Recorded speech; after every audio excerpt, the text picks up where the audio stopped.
Bob, 3 games in 4 days, long trip. Did you need the time off? How did you utilize the 3 or 4 days that you had between now and then? I laid on the couch. Laid on the couch and rested. No, we gave them 2 days off, and when it went yesterday, didn't go hard yesterday, just kind of familiarized them with Xavier and what they like to do. And we're gonna hit it hard here the next 2 days. So what does Xavier like to do? You got to see them in person when you were out there. So They score. They really score. I mean, when you got a 7-footer who can step out and make threes at a really alarming rate for an opponent, it's, to drag your big that far away from the goal is a tremendous advantage for them. They got a bunch of guys make shots. I mean, they really have a very good team of guys that are very capable of making shots. They're shooting over 50% from three. I think it's 52% from three as a team. You don't see that often.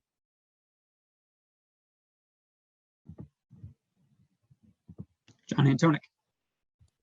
Some of your best Xavier memories. I know that's a place that you guys have battled with Cincinnati all those years. Give me a couple of quick memories. I don't have any good thoughts of Xavier whatsoever. None. Absolutely none. We played in the old field house where Oscar and Wayne Embry and everybody played. There was an NBA arena. We played there. And then I think we flip-flopped either playing on campus at UC or playing on campus at Xavier. It was Riverfront, right? Along the wasn't that the place? No, it was the old Cincinnati Gardens. Cincinnati Gardens. Yep. Yeah. Okay. Yeah. We never played Xavier downtown that I recall. We did play downtown. Mm-hmm. We brought some people in to play downtown, but not Xavier. What was your thoughts of Cincinnati Gardens? It was kind of neat. Yeah. It's kind of neat. It's basically, you're there and the smell of the popcorn. Yeah. And the hot dogs and everything. It was really neat. And then, you're sitting there and Oscar walks in and Connie Durking. Yeah. And a lot of the former Royals walked in. It was neat. I saw a video. They just tore that place down a few years ago, right? Yeah. They tore everything down in that whole development there. Right. The places across the street, my understanding was where a lot of the Royals lived. Real easy walk to work. Greg Hunter. So you may not have had good memories, but give us one or two that maybe PG-13 type memories, even bad ones. What are the ones that stick out to you? Probably early on. Pete and I didn't get along very well. But then, it all changed. Pete and I got along very well after that. Actually, Pete did our game in Mexico. He was the TV guy. No one talks faster than Pete Gillen. No one. He can get words out in a hurry. But yeah, we got to be good friends. Actually, Skip and I were very good friends. I think to the point where we both agreed that when we retired, him from Xavier, myself from UC, that we would get together once a week and just sit around, have a couple beers and talk, go to his place one week, next week, go to my place. And, just kind of sit around and talk about the state of college basketball or whatever it is we were talking about that particular day. And really looking forward to it. And unfortunately, Skip passed. And I was actually with him the night before. I wasn't at the same table. He had his assistant coaches there at the table, but I was right across from him. And we were talking back and forth. And then he passed away the next morning. I think you've maintained that rivalry you see in Xavier was even more intense than Pitt, West Virginia. You say that still? Didn't fight like we used to, but other than that, yeah, it's quite a rivalry. I think probably more so from their side than from the UC side. Kevin Kinder. Coach, I know your views on learning lessons out of a loss or after a loss, but did you find anything out about your team from the way they competed against Purdue and then the way they bounced back in those next two games?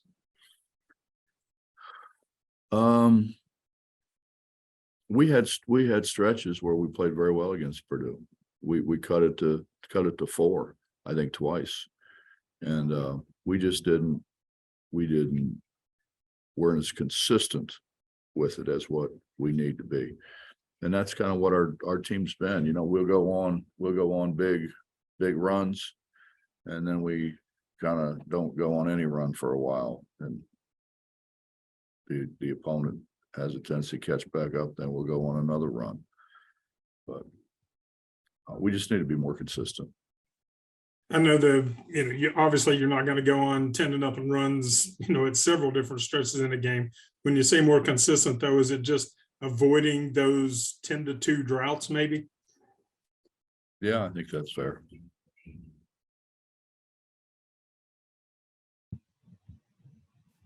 Justin Jackson. Hey, Coach, how you doing? Good, Justin. I can't see you. Yeah, I know. I'm sorry. You don't want to see me today. Okay. Hey, obviously, with this Big East, Big 12 battle, I think is what it's called, these challenge kind of games. It's the last year for the Big 12 SEC challenge. And I know they're set up already with the ACC, I believe. So does that set up an opportunity for the Big 12 to get with the Big 10, or would you like to see maybe something else develop? Justin, I really don't know a whole lot about it other than I read yesterday that we could have a challenge with conceivably a couple different leagues. Right. I think the Big 10 being one, and the ACC. I think it was the ACC. That as far as scheduling purposes go, they provide a good these challenges provide a good non-conference game. But I mean, are you a fan of these challenge series, or do they hold any other meaning other than just one extra game? Or it doesn't make any difference to me one way or the other. I think we've tried to play a very competitive non-conference schedule regardless. So, another game in there really doesn't make all that much difference.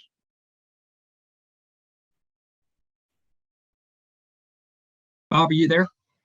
Yeah, sure am. Go ahead. Bob, I just started thinking, which is always dangerous. And you've had the privilege, I guess it is, to coach at the school where Oscar played and school where Jerry played. And now you're a Hall of Famer, in there with him. What are your thoughts on that? On those two guys? They were at the same time. They should have got to an NCAA final, never did. Oscar, of course, was a Royal.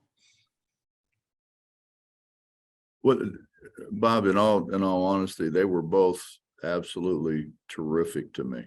Absolutely terrific. Oscar came to virtually every practice. Actually, I got together when I first got there with Oscar and Coach Smith. And Oscar thought the world of Coach Smith, and justifiably so. So I got to know those guys really well, and hear them talk about the old days and what went good and what went bad in the old days. And Oscar was at virtually every practice spot, I mean, he'd come in and he'd sit down and he'd watch, he'd talk to the guys. He was fantastic. And then when I came here, you know, obviously, Jerry came here and we got to know Jerry very, very well. And I don't know, I'm blessed. I mean, how many people, you know, can say they go to work and they hang out with Jerry West and Oscar Robertson. I mean, what a great deal that is. And when I got the call about the induction in the Hall of Fame, and the guy said, you know, you need a presenter or a few presenters. The first thing I did was get on the phone and call Jerry, and Jerry immediately said, yes, I'd love to do that. And talked to Jerry for quite a while and hung up and called Rod Thorne, and Rod said, I'd love to do that. So, you know, I've been blessed, man. I mean, I've been blessed. Those guys are guys that, you know, when you grow up in Doug Hill, you don't get out of the hollow much. So I was fortunate that, you know, my dad was a basketball player. My dad, you know, played here at the university for a brief time, and then Alderson brought us. So it's been really neat for me to be able to have some association with the greatest players to ever play our game. You kind of feel like I do, that the world missed a little something by not getting those two to play, you know, in an NCAA final. That would have been an unbelievable thing to see, for sure. You know, they both had their own style.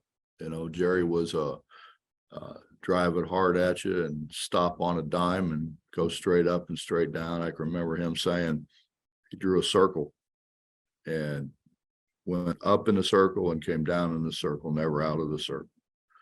And Oscar was much different.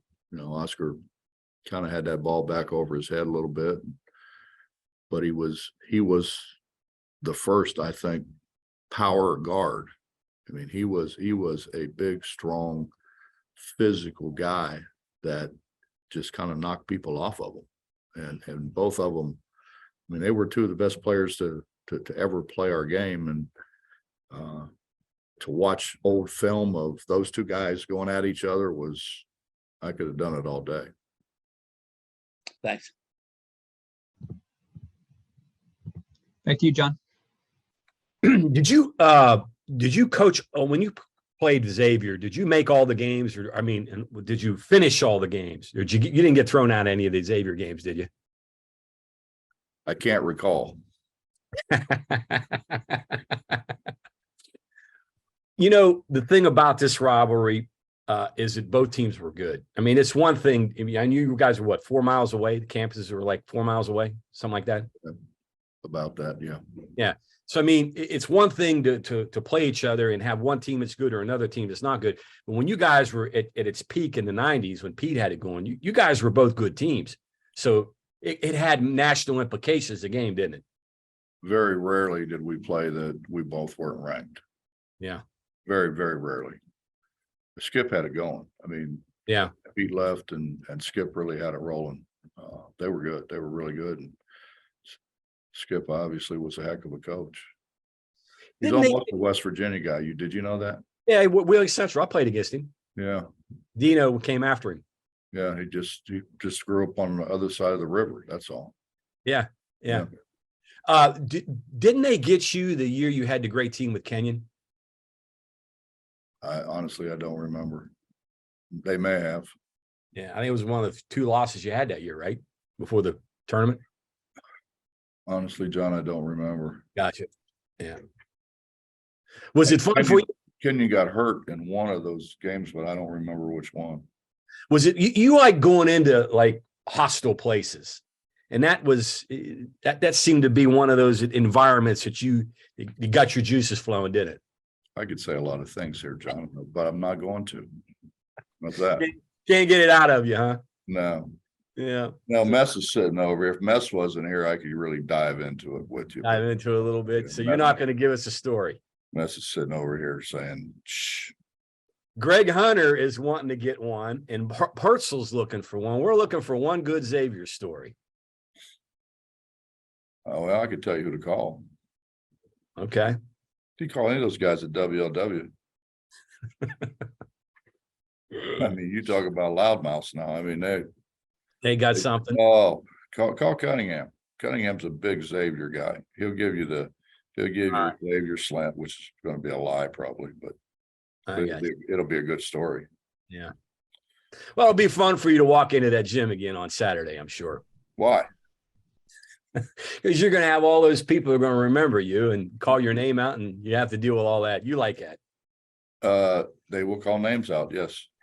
I kind of like walking into the Coliseum personally.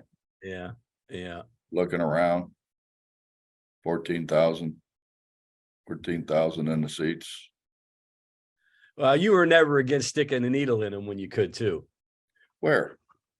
On No, interviews, whatnot. I was never combative, ever. Let me tell you something. If the same thing happened to you, you'd be much more combative than I was. How's that? Maybe. Greg? All right, so I'll move away from Xavier for a second, but ask you a question we've asked many times. Anything new on Jose Perez? No, No? really, no. We're still waiting. He's still waiting.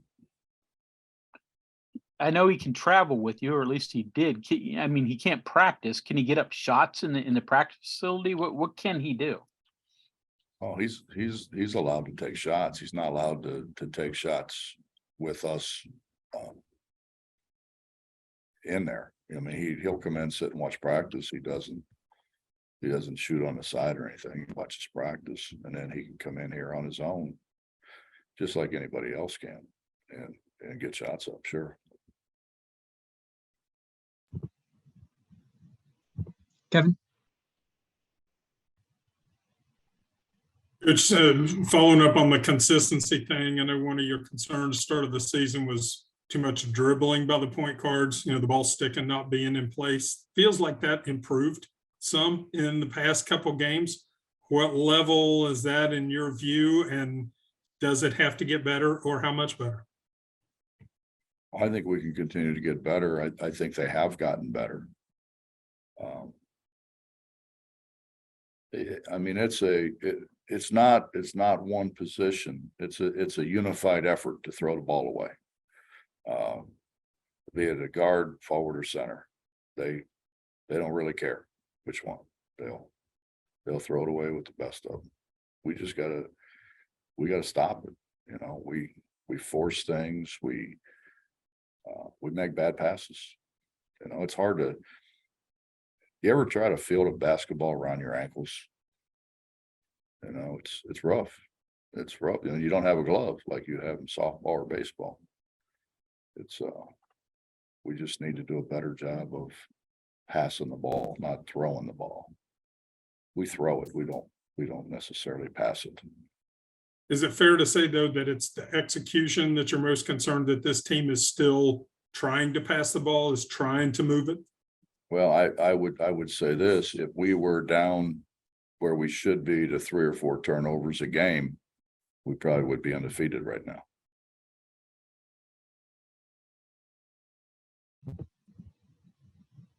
We'll do Justin and then Mike. Hey, Coach, you were talking about Xavier earlier, the big guy. Obviously, you talked about his 3-point shooting, but it looks like their guards have really good size. Probably got like 4 or 5 guys that can shoot the 3. Just what kind of challenge do you face here against Xavier? Well, I think you're correct in saying their guards have great size. They're going to play 2 guards that are 6'3", 163, 164. Right. And they like to find ways to turn them loose at the rim because they're really good finishers because of their size. And then then they're going to play a 7-footer and another 6'10", 6'11" at the same time. And we haven't played against that. Purdue didn't have that. Right.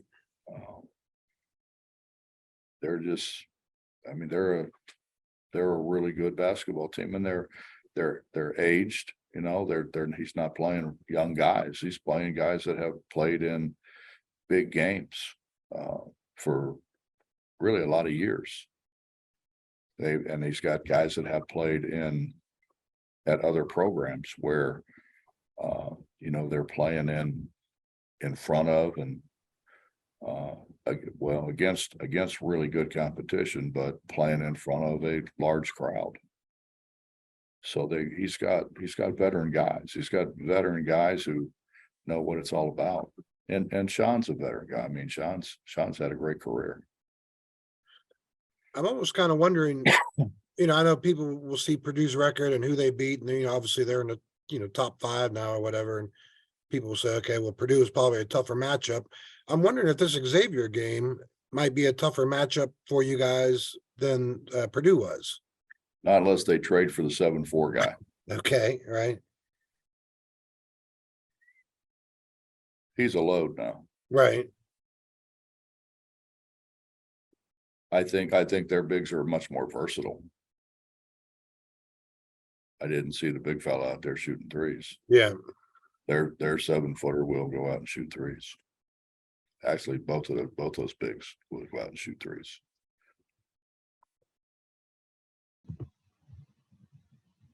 Go ahead, Mike. Hey, Bob, how are you? Wonderful, Mike. How you doing? I was gonna say wonderful, but you beat me to it. You your rivalry here with You didn't Xavier hang out at school with wonderful Warren. wasn't that lucky, no. Yeah, you weren't that lucky. Yeah. The rivalry with Xavier, is it any different with going across at a coach and have some, I don't know, I think you like him if I remember the Dayton game and all those stories years ago, but you have a bit of a history with him, and does it change the dynamic of this one at all? No, I don't think so. I've known Sean since Sean was a kid. His father, my father, went to Ed McCluskey basketball camp in Erie, Pennsylvania. And, my first years, I was the gopher. I was the guy who ran around, picked up all the balls, counted all the balls, and made sure they were in the ball rack. And then I got older, and Sean came in, and he was a little fella, and Sean got to chase the balls around, take them over, put them in the ball rack, and make sure he had them all accounted for. A lot of similarities. Perfect. A couple more wins, first loss, but you saw some good competition. You played, a number of games in a small number of time. How do you think your team is different? Haven't been out west and come back now. Well, I thought by and large we played pretty well. We just throw it around too much, Mike. We've got to take better care of the basketball. We throw it around like that against Xavier. It's going to be a long night. They have a lot of veterans. They'll have it going the other way. And then you stop and think about it. We had a cut to 4 against Purdue. Purdue may be the best team in the country right now. And we had a cut to 4, and then we just threw the ball to them. That's got to stop. Finish up with you, Justin.